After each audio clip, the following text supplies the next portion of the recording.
Hi everybody and welcome to my channel. Today I am covering the Watts case. I've actually covered this case once before, but today I'm trying to do so in a little bit more detail. If anyone has any corrections or additions they would like to make, please feel free to do so kindly in the comments below. Now let's get into today's case. This is Shanann and Chris Watts. They met on Facebook in 2012. They were both natives of North Carolina but had relocated to Frederick, Colorado, where they had stayed with friends until their home was completed.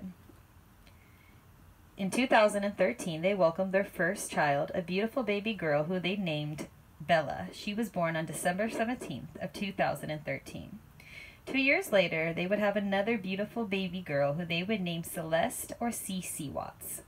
They lived in their beautiful 5-bedroom home, but had actually declared bankruptcy on that home in 2015.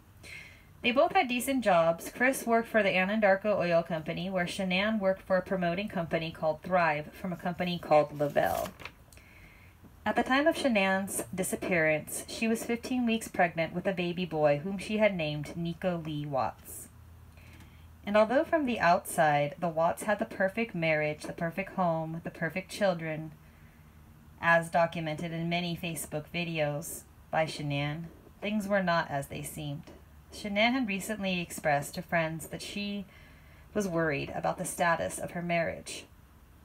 For weeks there had been distance between them, and she had even told friends that they weren't sleeping together, and she had feared that Chris was having an affair.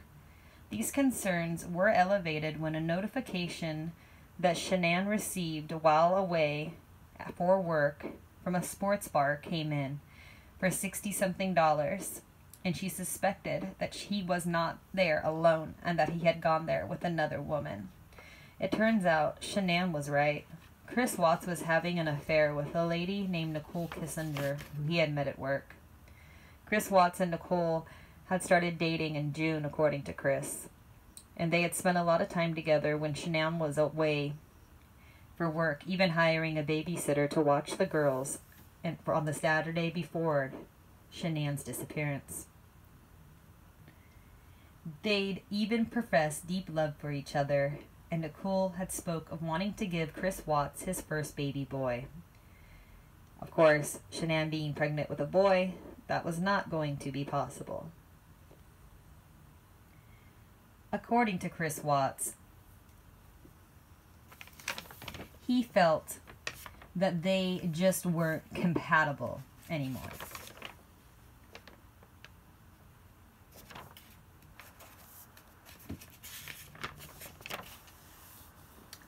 Shanann had been away on a business trip in Arizona. She was due to arrive home on August 13th. She did so at 1:48, as picked up on her doorbell camera. You could see in this video her friend Nicole Atkinson, whom she had been away with, waiting in her car for Shanann to get safely inside. Little did she know that she would never see Shanann again, because the real danger was waiting for Shanann inside. According to Chris Watts, after Shanann got home, they got into a heated discussion. He claims he told her that they were not compatible anymore, and that he wasn't in love with her. He says Shanann Watts then started to scream, "I knew there was somebody else. I knew there was somebody else." According to Chris, he then straddled Shanann and slowly strangulated his pregnant wife to death in the early morning hours of August 13th, 2018. As he wrapped Shanann's body in a bedsheet, Chris Watts claims that their daughter Bella had woken up in the commotion and had came into the room and saw what was going on and started to cry and asked, "Daddy, what is wrong with Mommy?" He told her that she's sick and we need to take her to the doctor. He then had Bella follow him as he dragged Shanann's body in the sheet down their stairs and to their garage. Chris Watts is then captured on his neighbor's security camera, backing his work truck up into his garage. He makes several trips back and forth. He says he put Shanann Watts on the floorboard of his truck and then loaded his 2 girls, who were both awake at this point, into his work vehicle.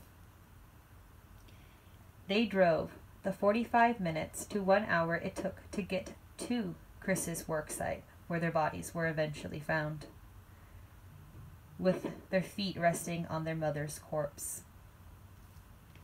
Several times on the trip, the girls asked what was wrong with Mommy and if Mommy was okay, although he claims he does not remember what he said. When they arrived at one of Chris's work sites, he got out of the car with Shanann's body and buried her in a shallow grave, and then returned to the truck, climbed back in, pushed Cece to the back of the seat, sitting next to her big sister Bella, and then, with her favorite blanket, he put it over her face and put his hands over her mouth and nose, blocking her airways, suffocating her to death, as Bella watched her best friend be killed by her hero.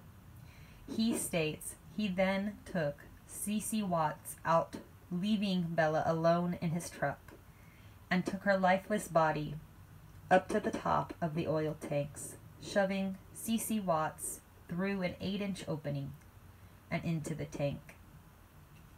He then returned to the truck, where Bella had freed herself from her car seat, and asked him, "What happened to Cece isn't going to happen to me, is it?"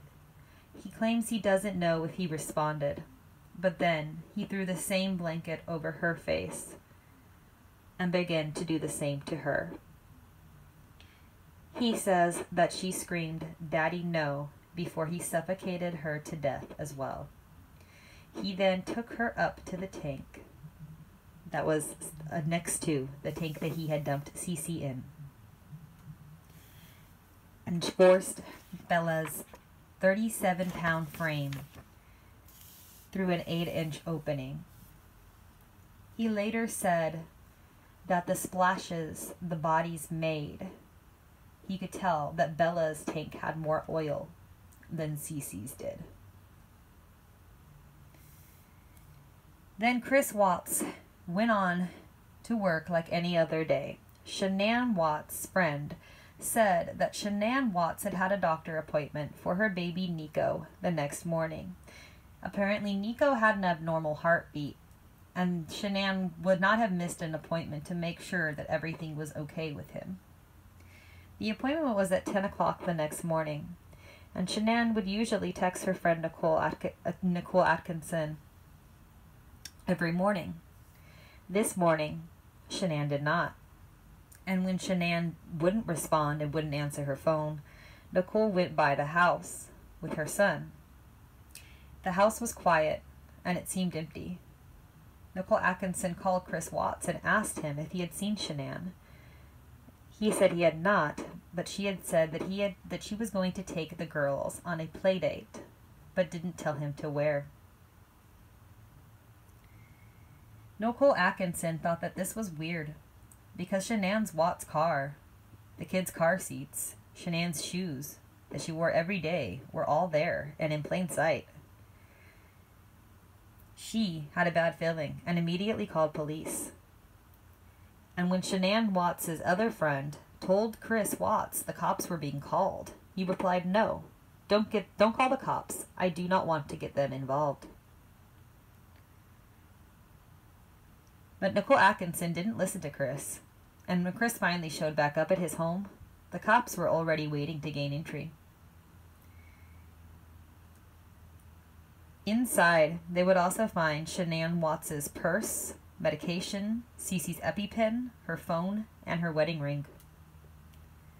The wedding ring that Chris would actually come out to present to police and Nicole on the tip of his finger, as if he's presenting it on a stick. That to me shows he does not want anything to do with what that ring represents. It took Chris Watts about 45 minutes to get home that day, and when he did, he went to Shanann Watts' car first, and then he went inside the home by himself. It took him about a minute or more to open the door, And a lot of people believe it was because he was ditching evidence or straightening things up that he needed to try to cover things up. The police searched the home, and they note that everything that Shanann would have needed to leave with the girls was there. They also noted the missing fitted sheet off of the bedroom. And they found the matching non-fitted sheet or flat sheet in the kitchen trash. Chris Watts held several interviews with the news stations, stating that he had no inclination where his family was, begging for their safe return, and missing them throwing chicken nuggets at him. His behavior was bizarre and emotionless. He had clear signs of being dishonest, just in his body language. He, while his family was missing, tried to put his house up for sale and asked his mistress, Nicole, how much she thinks Shanann's wedding ring would be worth, to which Nicole replied, "Go to a pawn shop and find out." On August 14th, the FBI got involved in the case. Chris Watts was given and failed a lie detector test. Chris Watts finally agreed to confess if he could speak to his dad first. Chris Watts claimed that after Shanann got home, they had a heated discussion about the status of their relationship and about him wanting a divorce. Shanann then, according to Chris, went upstairs, and a few minutes later he saw her on the baby monitor strangulating Cece and saw Bella, blue in the face, sprawled out on the bed.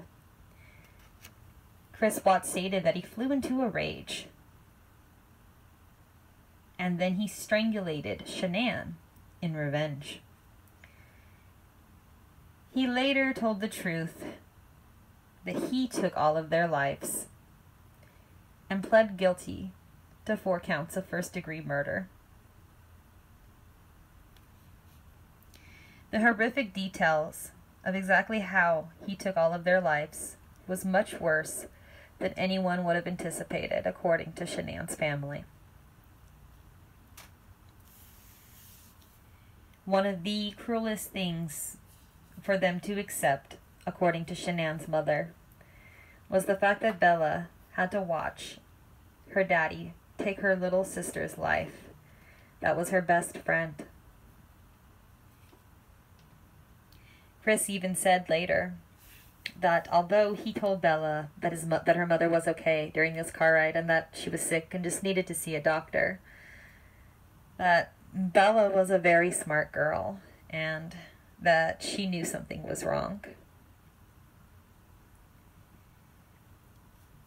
The autopsies would also confirm that Chris's first story was not true, because as he stated the first time that Shanann had strangulated the girls, the autopsies clearly showed that the girls were both suffocated. Cece had no clear marks of defense or fighting back. Neither did Shanann. They believe that this is because he slowly took their lives, probably over a period of 4 to 5 minutes. However, poor Bella did fight back. There was damage in her neck that proves this. There was also bite marks on the inside of Bella's cheeks and tongue, which prove that she was struggling to breathe and struggling to free herself from her dad's grip.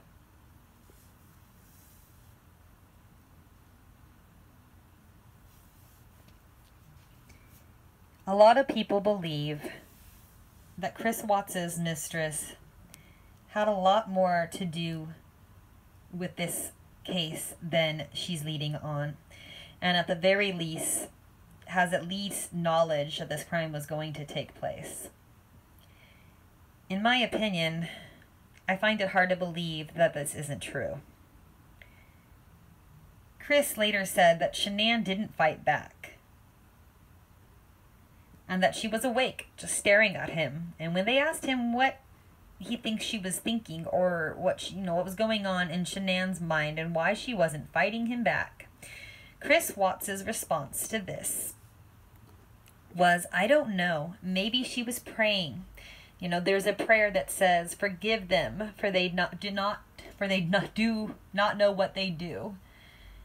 And this to me really speaks to his level of evilness and what a sociopath he is. To coldly murder your pregnant wife and then sit back and say that she was praying for you in her last moments is just so cold. I can't even imagine anyone thinking like that. So that just gives you a glimpse inside of Chris Watts' mind. On a side note, there's a video of Shanann announcing her third pregnancy to Chris. And in this video, Chris clearly is trying to say the right thing. He's trying to say what any father and good husband would say. The problem is his body language is saying something else.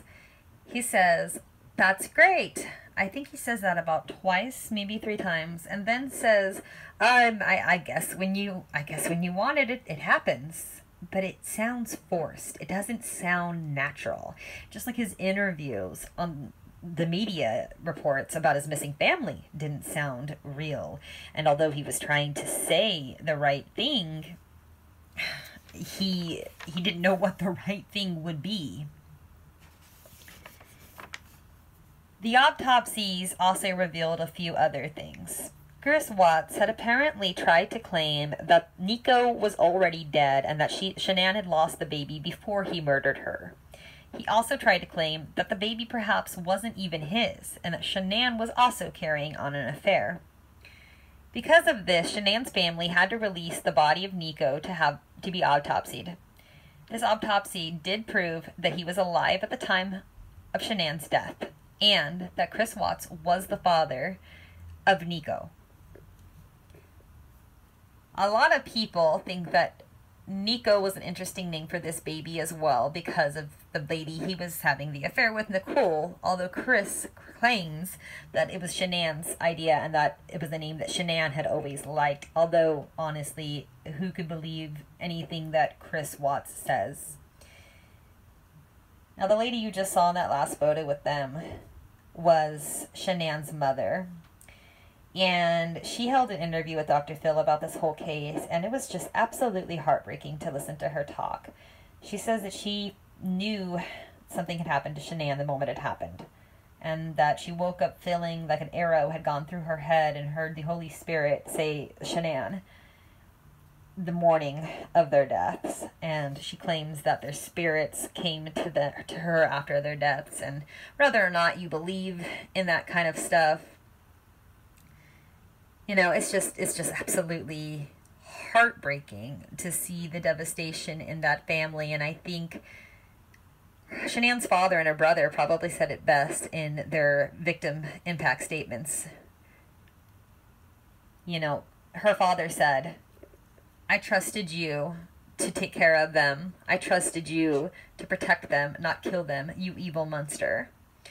And I don't think that could be any more accurate, you know. And her brother Frankie said, "Your wife loved you. Your children adored you. Why were they not enough for you?" And that's probably the biggest question. I think a lot of us who are following this case or have heard of this case are just super devastated and heartbroken about the details of this case, like many of us are.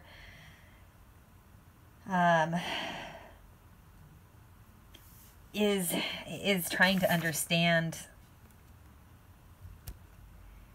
why and how this whole thing could happen, how and why a father could go from a seemingly devoted and loving father to somebody who was willing to annihilate his entire family within a 5-week period. In the last few weeks of Shanann's life, she was trying desperately to save her marriage.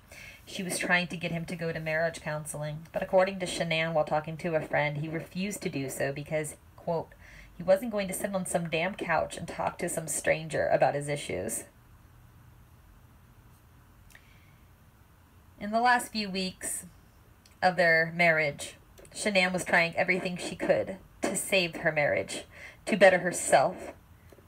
And Chris was sleeping with another woman and plotting his family's demise. The night before the murders, he took his daughters to a pool party for one of their friends.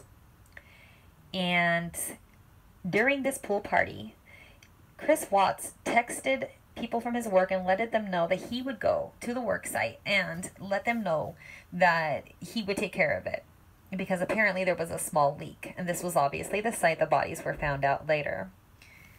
This shows premeditation. This was not somebody who snapped. This was somebody who coldly and calculatedly planned the murder of his beautiful wife and his 2.5 children, who thought he was everything. This is a evil, cold sociopath, psychopath. This is not somebody who snapped. A lot of people hail Shanann's friend a hero for her quick action and for calling police that day and notifying them immediately that something was wrong. And also, they hail their neighbor, Nate, as a hero because he immediately started going through his security camera footage and showed police what he caught, which was Chris backing his truck up that morning. These here are photos of Chris that morning, and photos of Chris watching himself watch that video. As you can see, this is not the face of an innocent-looking man. He looks like he wants to flee.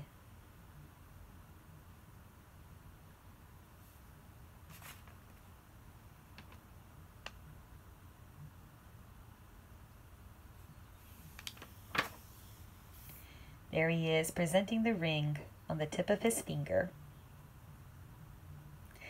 This commercial actually came on, and it was a commercial about a pregnancy, and a lot of people think that it might have been a sign from Shanann.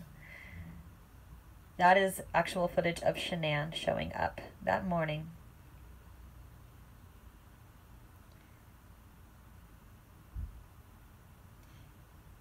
Weeks before Bella was killed, she sang a song to her father that said, "My daddy is a hero. He helps me grow up strong." Unfortunately, Chris was no hero. Chris was a wolf in sheep's clothing. Chris was an evil monster and is an evil monster. And anybody that can support Chris or bash Shanann, it's disgusting. You're disgusting. Absolutely nothing that Shanann could have ever done would have warranted what Chris Watts did. That's Shanann Watts' grave.